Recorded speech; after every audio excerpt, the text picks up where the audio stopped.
انہ لقول الفصل وما هو بالحزل، یہ قرآن فیصلہ کن کلام ہے، یہ کوئی فضول چیز نہیں ہے۔ امت مسلمہ آج جن حالات کا شکار ہے، میں اور آپ اس سے واقف ہے۔ گواتانامو میں جیل میں کتوں سے جن کا گوشت نچوڑا جا رہا ہے وہ ہمارے مسلمان بھائی ہیں۔ کشمیر میں آج ہماری بیٹیوں کے سروں سے دوپٹہ چھینا جا رہا ہے۔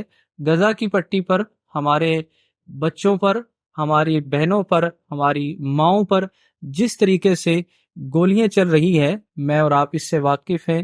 مسجد اقصیٰ میں عین نماز کی حالت میں جن لوگوں کو مارا جا رہا ہے وہ ہمارے مسلمان بھائی ہیں۔ آخر اس امت کے زوال کا سبب کیا ہے؟ 56-57 اسلامی ممالک جس ذلت اور رسوائی کا سامنا کر رہے ہیں، تاریخ عالم میں اس کی مثال نہیں ملتی۔ آخر وجہ کیا ہے؟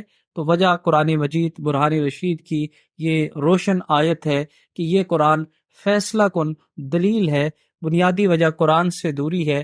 بقول علامہ اقبال، وہ معزز تھے زمانے میں مسلمان ہو کر، تم خار ہوئے تارک قرآن ہو کر۔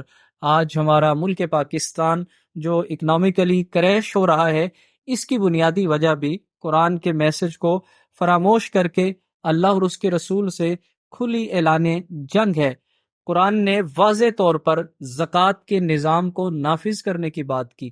32 آیات ہیں زکوٰۃ کے نظام کو کوٹ کرتی ہیں، اور 18 آیات ہیں جو سود کے نظام کو کنڈیم کرتی ہیں، اس کی مذمت بیان کرتی ہیں، اور ایک آیت تو واضح طور پر کہہ رہی ہے کہ اگر تم نے سود کے ساتھ مملکت چلائی تو تم نے اللہ سے اعلان جنگ کیا ہے۔ تو آج پوری دنیا میں مسلمانوں کی زب و خالی کا سبب یہ ہے کہ آج ہم نے اللہ کے نظام کو نافذ کرنے کی بجائے کفر کے نظام کو قبول کر لیا ہے۔